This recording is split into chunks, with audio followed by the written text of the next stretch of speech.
واہ کیا مرتبہ اے غوث ہے بالا تیرا، واہ کیا مرتبہ اے غوث ہے بالا تیرا، اونچے اونچوں کے سروں سے قدم اعلیٰ تیرا، سر بھلا کوئی کیا جانے کہ ہے کیسا تیرا، سر بھلا کوئی کیا جانے کہ ہے کیسا تیرا، اولیاء ملتے ہیں آنکھیں وہ ہے تلوہ تیرا، اولیاء ملتے ہیں آنکھیں وہ ہے تلوہ تیرا۔ برادران ملت اسلامیہ، حضور غوث اعظم رضی اللہ تعالیٰ عنہ وہ شخصیت کا نام ہے کہ حضور غوث پاک رضی اللہ تعالیٰ عنہ جب آپ لوگوں کو ذکر اللہ کے لیے بلاتے تھے، جب دین و تبلیغ آپ کر رہے ہیں اور جب لوگوں کو بلاتے ہیں، دعوت دیتے ہیں، تو آپ کی محفل میں ایک وقت میں 70 ہزار لوگ یوں ہی کھینچے چلے آتے تھے۔ وجہ کیا تھی؟ اتنا اعلیٰ مقام رب تبارک و تعالیٰ نے کس طرح سے حضور غوث پاک کو عطا کیا۔ آپ جب تاریخ کو پڑھیں گے، غوث اعظم کی سیرت کو پڑھیں گے، تو آپ کو اندازہ ہوگا دین کے باتیں بتانے کے لیے 70 ہزار لوگ کھینچے چلے آتے تھے ایک محفل میں، اور ایک ہی وقت میں وہاں سے جب لوگ اٹھتے تھے تو 4 ہزار لوگ اللہ کے ولی بن کر کے اٹھتے تھے، وہ بھی اپنے وقت کا مستجاب الدعوات۔ بڑے بزرگ کہتے ہیں کہ سب سے پہلی جو درس گاہ ہے وہ ماں کی گود ہے، کہ بچے کو آپ جیسی تربیت دیتے ہیں، بچپن میں جو سکھاتے ہیں، تربیت بہت ہی رنگ لاتی ہے آگے چل کر کے۔ اسی لیے بزرگ کہتے ہیں کہ اگر کوئی بچپن میں تہذیب اور تربیت نہیں سیکھتا تو بڑا ہو کر کے وہ ادب اور تعظیم بڑوں کا پھر نہیں کرتا، وہ پھر تہذیب والا نہیں ہو سکتا ہے۔ اس لیے آغوش مادر جو تاثیر دکھاتی ہے، رنگ لاتی ہے۔ حضور غوث پاک رضی اللہ تعالیٰ عنہ آپ کا بچپنا کا عالم ہے، اور آپ حصول علم کے لیے، آپ علم دین حاصل کرنے کے لیے جا رہے ہیں۔ حضور الشیخ عبد القادر جیلانی سرکار غوث پاک رضی اللہ تعالیٰ عنہ کی کرامت سماعت فرمائے کہ بچپن کا عالم ہے۔ حضور غوث پاک کے آستین میں ان کی والدہ 40 دینار سل دیتی ہے اور تاکید کرتی ہے ساتھ میں کہ بیٹا جھوٹ نہیں بولنا ہے۔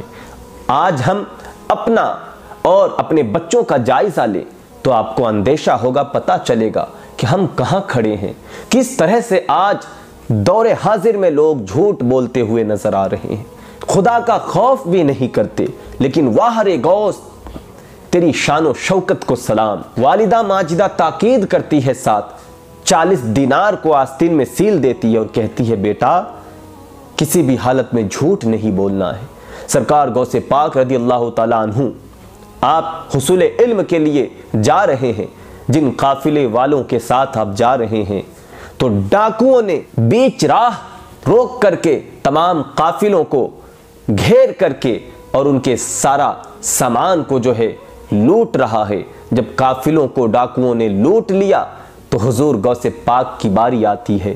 جب وہ ڈاکوؤں کا ایک چھوٹا موٹا ایک چور جب غوث پاک کے پاس آتا ہے تو وہ نظر انداز کر دیتا ہے کہ یہ چھوٹا بچہ ہے، اس کے پاس کیا ہوگا، کچھ بھی نہیں ہوگا۔ بس یوں ہی چلتے چلتے وہ پوچھتا ہے کہ اچھا بچے یہ بتاؤ کہ تمہارے پاس بھی کچھ ہے؟ قربان جائے غوث پاک کی شان و شوکت پر۔ حضور غوث پاک فرماتے ہیں کہ ہاں میرے آستین میں 40 دینار ہے۔ جب وہ تلاشی لیتا ہے تو واقعی 40 دینار آستین کے اندر سے نکلتا ہے۔ کہتے ہیں کہ سردار ہم نے ایک بچے دیکھے، سب قافلوں کو ہم نے لوٹ لیا ان کا سامان، لیکن ایک چھوٹا بچہ ہے جس کے پاس میں گیا تو وہ بچہ کہتا ہے کہ میرے پاس بھی 40 دینار ہے۔ جب واقعی اس کی تلاشی لی گئی تو 40 دینار آستیوں کے اندر سلا ہوا تھا۔ حضور غوث پاک کو ڈاکوؤں کا سردار بلاتا ہے، اور بلانے کے بعد جب غوث اعظم پہنچتے ہیں اور ڈاکوؤں کا سردار کہتا ہے کہ بچے ڈاکوؤں سے